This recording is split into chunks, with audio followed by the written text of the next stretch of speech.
Gold, trusted gold buyers. మీరు తాకట్టు పెట్టిన బంగారాన్ని విడిపించి ఈ రోజు ఉన్న మార్కెట్ ధరకు కొనబడను. ఆరెంజ్ ఓ రేంజ్ లవ్ స్టోరీలో చేశారు మీరు. కానీ అది చూసినప్పుడు బా ఎంత ఇన్నోసెంటో ఈ అబ్బాయి. అది తిన్న కప్పు, తాగిన గ్లాసు దగ్గర నుంచి ప్రతిదీ మీరు దాచుకోవడం ఒక బెట్లో చాలా క్యూట్గా అనిపించింది. రామ్ చరణ్ గారితో కలిసి వర్క్ చేసినట్టున్నారు అందులో మీరు. ఎలా అనిపించింది సార్? ఆ సినిమా బేసికలీ యూఎస్లో తీద్దాం అనుకున్నారు, ఆస్ట్రేలియాలో తీశారు అనుకుంటాను. సో నేను అప్పుడు యూఎస్లోనే ఉండేవాడిని, ఇంకా నేను ఇండియా పూర్తిగా రాలేదు. నాకు అప్పుడు యాక్చువల్లీ ఈ సినిమా ఒకటి అనుకుంటున్నాం, మీరు ఒక రోల్ చేయాలని కాల్ వచ్చింది. అప్పుడే మగధీర సినిమా రిలీజ్ అయిందనమాట. అండ్ యూఎస్లో మగధీర చేసిన హల్చల్ మామూలుది కాదు. యాక్చువల్లీ ఇప్పటికీ నాకు ఇమేజెస్ గుర్తు.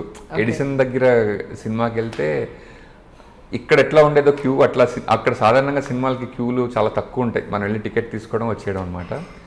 అండ్ ఆ సినిమా ఎడిసన్ థియేటర్ నుంచి బయటికి వారిని ఏంటి క్యూ అనిపించింది. సో ఆ సినిమా తర్వాత immediate film Orange. And I was really excited to work in such a big film with such a big star. And he's the most cordial person I have met. And ఆయనతో నేను ఇంకో cinema కూడా చేశాను, very small scene in Govindudu Andari Vaadele అనే సినిమాలో నేను డాక్టర్గా చేశాను అనమాట. అప్పుడు ఆయన నన్ను మళ్ళీ కలవడం and it felt really nice. ఒక క్యారెక్టర్ మీకు ఇచ్చినప్పుడు, ఒక సపోజ్ డాక్టర్ క్యారెక్టర్, లేకపోతే ఒక lover boy, innocent lover character, లేకపోతే ఇంతకుముందు మీరు అష్టాచెమ్మలో ఇచ్చిన అక్కడ కూడా విపరీతమైన ఇన్నోసెన్సీ, ప్యూరిటీ కనపడుతూ ఉంటుంది ఆ క్యారెక్టర్లో. ఆ క్యారెక్టర్లో ఉన్న ఎసెన్స్ని మీరు అర్థం చేసుకోవడానికి కానీ, మీరు ఏమంటారు ఇన్వాల్వ్ అయ్యి చేయడానికి ఎలాంటి హోంవర్క్ చేస్తుంటారు? నిజంగా చెప్పాలంటే ఇంకా నేర్చుకోవాలనిపిస్తుంది. కాకపోతే ఒక స్క్రిప్ట్ చదివినప్పుడు ఆ క్యారెక్టర్ ఎలా మాట్లాడుతోంది అనేది ఒక ఇంటోనేషన్తో పాటు ఆ డైలాగ్స్ మనకి వినిపిస్తుంటాయి. సో బేసికలీ ఈ సీన్ ఇలా అంటే వేరే విధంగా మనం ఆలోచించుకుంటే ఆ సీన్ వర్కౌట్ అవ్వదు. సో ప్రతి స్క్రిప్ట్ చదివినప్పుడు ఒక ఇన్స్టింక్టివ్గా ఒక అప్రోచ్ అయితే వస్తుంది. నాకు అష్టాచెమ్మ ఇచ్చినప్పుడు నా రియల్ లైఫ్ క్యారెక్టర్ అది కాదు అసలు. అండ్ దాన్ని నేను అప్రోచ్ అయింది కంప్లీట్లీ ఒక చాలా కామ్గా ఉండే గైలా నాకు అనిపించింది. కానీ ఫస్ట్ రోజు టెస్ట్ షూట్ చేసిన తర్వాత శ్రేణి మోహన్ కృష్ణ గారు ఇది కాదు, ఆనంద్ చాలా ఎనర్జెటిక్గా ఉండే క్యారెక్టర్ని ఒక 2 రోజులు నన్ను కాన్స్టెంట్గా పుష్ చేశారు. ఇది కాదు అని. థర్డ్ డే నుంచి ఆయన సెట్ చేసిన టోన్లో అది కుదిరిందనమాట. ఒక స్క్రిప్ట్ చదివినప్పుడు, ఇప్పుడు పిల్ల జమీందార్ చదివినప్పుడు నాకు కనిపించిన కనుబాబు అదే. దాన్ని క్రియేట్ చేయడానికి అక్కడ అష్టాచెమ్మలాగా మళ్ళీ అంత ఎనర్జెటిక్గా చేస్తుంటే వర్కౌట్ అయి ఉండేది కాదేమో. సో చాలా సెటిల్గా చేయాల్సి వచ్చింది మీకు అందులో అనిపించింది. ఇంకొకటి, the more time you spend, నాకు ఇది ఎప్పుడు అర్థమైందంటే, నేను రాసిన స్క్రిప్ట్స్లో నా performances actually are slight better than when I do other films. And నాకు అది ఎందుకు అనిపించిందంటే, బహుశా నేను వేరే స్క్రిప్ట్స్ని అంత డీప్గా, అంటే ఇట్ ఈస్ మై రియాలిటీ అని నాకు తెలుసు when I right a script. కాకపోతే వేరే రాసిన స్క్రిప్ట్ని కూడా ఇది మై రియాలిటీ అనే స్టేజ్కి నేను నమ్మినప్పుడు పెర్ఫార్మెన్స్ బాగుంటుందని నాకు తెలుస్తోంది. So when ever next time ఒక స్క్రిప్ట్ వచ్చినప్పుడు, ఈసారి డైరెక్టర్తో కూర్చుని, ఒక ఆథర్కి ఎంత నాలెడ్జ్ ఉంటుందో ఆ క్యారెక్టర్ మీద ఒక యాక్టర్కి కూడా అంత నాలెడ్జ్ ఉంటే ఆ రోల్ ఇంకా బాగా వస్తుందని నా ఫీలింగ్.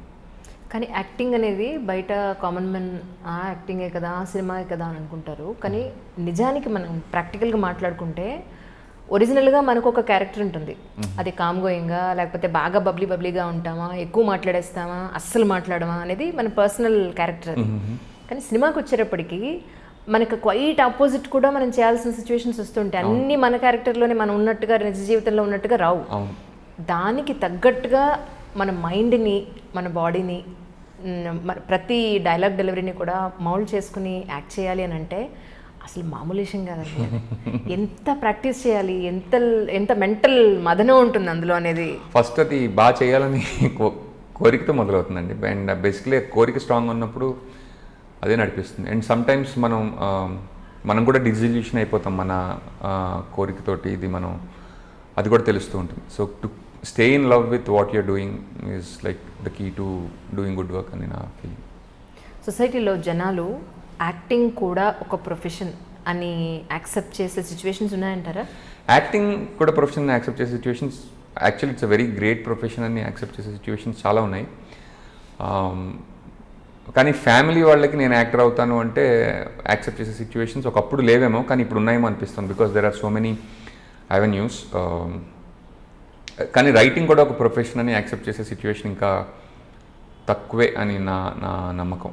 నేను ఒకసారి ఐఎమ్ రైటర్ అని చెప్పాను ఒకళ్ళకి, that's okay but what you do for a living అని అడిగారు. బతకడానికి ఏం చేస్తారో బాబు, ఇది నీ ప్యాషన్ ఏమో అన్నట్టున్నా. అవును. ఓకే. సో కానీ నిజానికి కూడా అంటే అది మన ప్రొఫెషనే కావచ్చు, బట్ దాని మీదే జీవనాధారంగా ఉండాలి అంటే అదే మన జీవనాధారం అని అనుకోవడానికి దాని మీద డిపెండ్ అయి ఉంటే నడిచే విధానం ఉందా మన దగ్గర? కానీ టైం కదా, చాలా టైం పట్టేస్తుంది. ఒక రైటర్గా ఒక పొజిషన్కి వెళ్ళాలి, లైవ్లీహుడ్ కూల్గా వెళ్ళిపోవాలి అని అంటే నాకు ఫస్ట్ సినిమాలోకి వచ్చినప్పుడు ఒక కోట్ చదివానండి ఎక్కడో, it's impossible to make a film and you should make a film before you know that it's impossible అని ఉండేది. సో సాధారణంగా అంటే ఆలోచిస్తే ఇట్ వోంట్ వర్క్ అని అనిపిస్తుంది. యాక్చువల్లీ సినిమా తీయడం అనేది సాధ్యమైన పని కాదు. సో దాని గురించి ఆలోచించకుండానే తీయాలి. But ultimately if the focus is on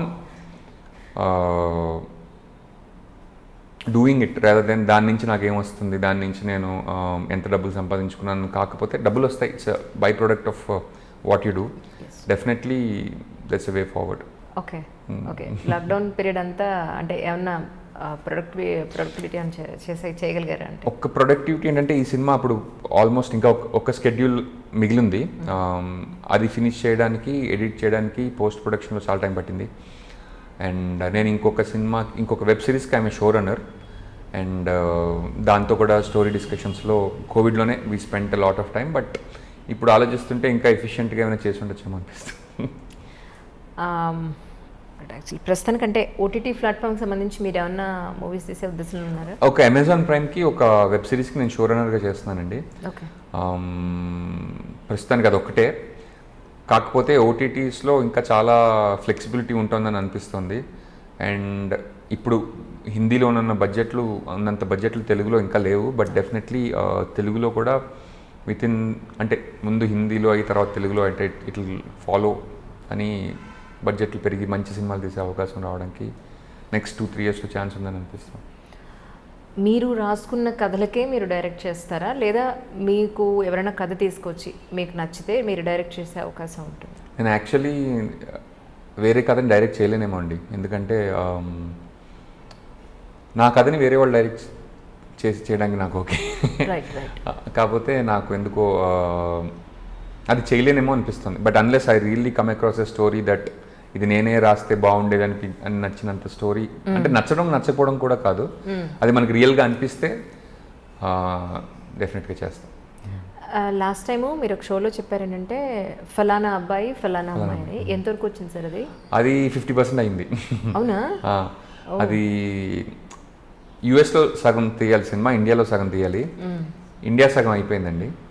యూఎస్కి వెళ్దాం అనుకున్న టైంలో కొంచెం ఆ వీసాస్ డిలే అవ్వడం, కరెక్ట్గా ఇంకా వీసా ఇంటర్వ్యూకి వెళ్దాం అనుకున్న టైంలో కోవిడ్ రావడం. ఇప్పుడు ఆ కథని చేయాలనుకున్నా మళ్ళీ సెకండ్ వేవ్, మళ్ళీ థర్డ్ వేవ్.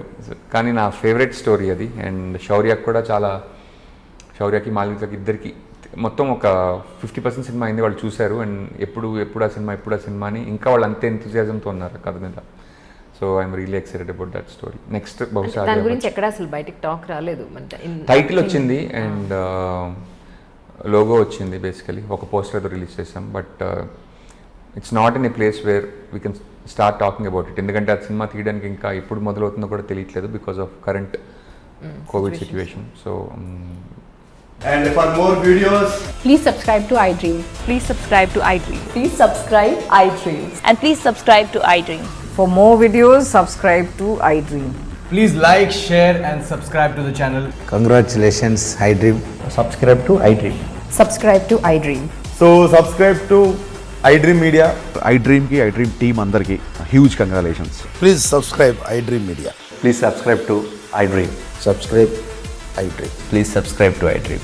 ఐ డ్రీమ్ అంటే నా కళల ఛానల్ను సబ్స్క్రైబ్ చేసుకున్న నోరు తిరుగుతలేదు. మీరైతే గంట గుర్తు కొట్టండి. For more such videos, please subscribe to iDream. Subscribe to iDream. Please subscribe to iDream. Please subscribe iDream Media. Please do subscribe to iDream. Please subscribe to iDream Media. For best entertainment and information, please subscribe iDream. And don't forget to subscribe to iDream.